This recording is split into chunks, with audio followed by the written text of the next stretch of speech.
we know, or for those of us who are smart, we understand central banking. We know who owns the Federal Reserve. We know who owns the major banks.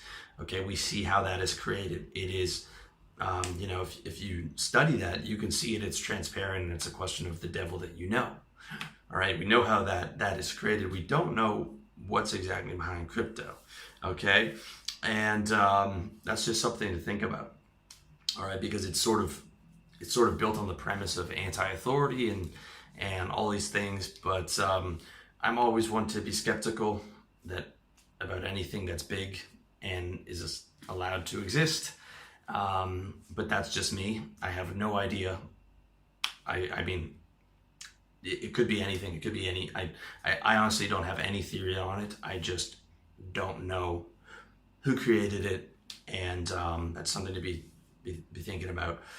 It is another con is it's more anonymous in the bank, but I don't believe that it's totally anonymous. Okay, I really don't. I really don't think anything online is totally anonymous. It's hard for me to have that certainty. Someone pays you something in cash, all right, that's as anonymous as it gets. But anything that's online, hard for me to say that. Now, more anonymous, yeah, harder to hack, definitely. But that's my 2 cents on it. Again, I don't think it's as anti-establishment as believed. Bill Gates supports it. A lot of tech guys support it. Richard Branson supports it. Mark Cuban supports it. Because I would see that the technocrats would be way into this kind of stuff, right? Because we've moved from the feudal system with the king as the powerful to bankers, and now we're moving to the technocrats, and I'm sure they would love to be able to get their hands on currencies, right? Google currency, Apple currency, Microsoft currency, having their own cryptocurrencies. I see that coming down the future. So that's something to think about. And the last part is Bitcoin is not immune to hacks, and it's still a very volatile, unregulated industry. So a couple years back, Mt. Gox, which was trading 70% of the Bitcoin at the time, at the 450 million in Bitcoin loss, the company went bankrupt, closed trading, and it was likely stolen, fraud, mismanagement, and sort of a combination of the above. A lot of signs to point to people within the company. So again, there's that very real situation that can and has happened. So that's something to be considered. Now, next point is Bitcoin as a trade. Okay, so as an ex-pro trader, I do not recommend anyone actively trading. Trading is gambling. Do not let anyone tell you otherwise. This is coming from a guy who had $3 million in buying power. I was not an e-trader. I worked for a company, $3 million in buying power. I had a month where I took home 100,000 USD in a month. Okay, if you want to read a 10,000 word article on all my points, check out the equities trading article I did at revolutionarylifestyledesign.com, as well as the videos. Ton of information in there, and especially guys who aren't pro trade. And we were hooked into, we had lightning fast execution, super cheap trades. We were doing arbitrage. We were doing all kinds of strategies where we had edges that regular people don't have. Again, I had $3 million to play with. That wasn't my own money. That wasn't rent money. I mean, so many different variables. And even then, it was like 1 out of 1,000 guys made it from trainee to trader, and no one is trading today. No one I know is still trading, okay? There's one guy that's a pro poker player, but everyone else went and got jobs or started businesses. And that, my no trading policy, no gambling policy applies to everything. And that extends to Bitcoin. I would say that especially extends to Bitcoin, okay? Now all I'm seeing is ads for these Bitcoin trading systems, and okay, first of all, don't trade on your own, but definitely do not start buying into these guys selling like Bitcoin trading systems. That's like worse than those options trading systems. It's like, dude, Warren Buffett doesn't have a consistent trading system. George Soros doesn't have a consistent trading system. They're the best in the world. If you had a consistent trading system, right, that could earn you like 300, 400% a return a year, you'd be a trillionaire, okay? Because you'd just be compounding, you'd just be throwing all your money in, you'd be able to show your track record and get all your people's money, and you wouldn't be telling anyone about it, right?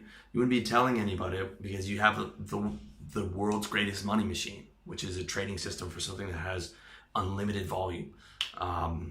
So definitely do not buy these trading systems, these trading courses. You don't need to go to any Bitcoin cryptocurrency conferences, dude. I'm going to get into what I think you should do later on, but definitely do not be doing that. As a longer term play, it's still a gamble. You know, if you say like, okay, I think this is going to be adopted as a means of exchange, I'm going to hold it for 10 years. I don't like it because there's no technical and fundamental indicators. Even though I'm disregarding trading as a whole, at least when I was trading before or whatever, if you're buying an index fund, you can look at it and say, okay, every 8 to 15 years there's a crash. You know, when I first dip into my index fund, maybe I'll wait till that crash, and I look at the 100-year chart. You know, I start to see an upswing after that 10-year crash, and now I'm going to dollar cost average in for the next 30 years to this thing. Or, you know, you've got some type of play on, you're looking at the chart and you're thinking like, you know, it's based on interest rates and based on, you know, all these different variables, like, okay, the housing market's looking right for a crash or something like that, and you're going to short housing stocks, something along those lines, where you have some type of indicators. I don't really see that with Bitcoin because it is not. At this point, it is not sort of a valuable asset based around other things, which I'll explain in Bitcoin as an investment below. Okay, I don't recommend Bitcoin as a trading option, and you know, I don't like it, but I'll touch a little bit on that more when I get to my advice. Next point is Bitcoin as an investment. Again, I don't like it as an investment. Here's Warren Buffett's thoughts on Bitcoin, best investor of all time.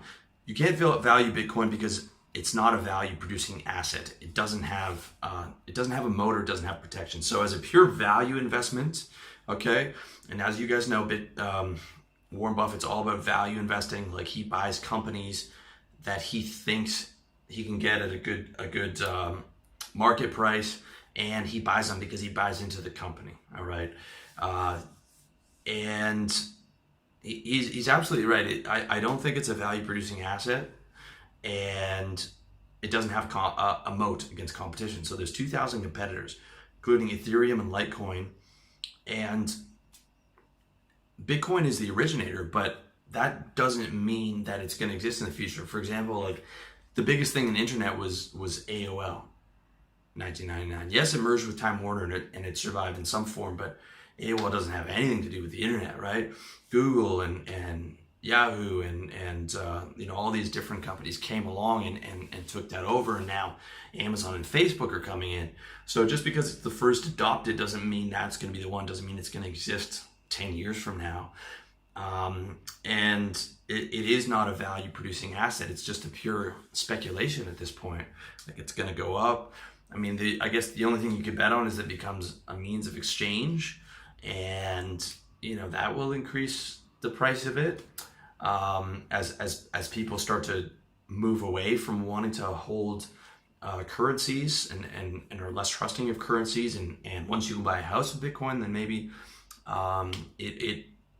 you know, that's something perhaps you can invest in. But I agree, I don't see it as a value producing asset. Bitcoin as a traditional value asset investment is a no in my book.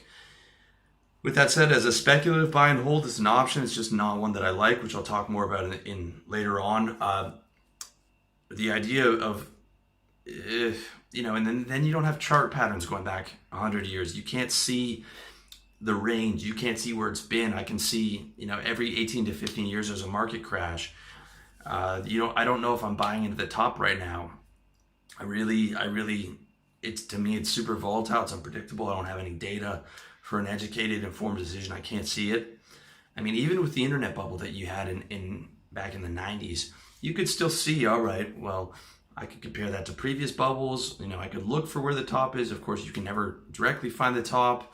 But, you know, you had 100, 200 years of stock data. Now we've got like, what, 5 or 6 with Bitcoin.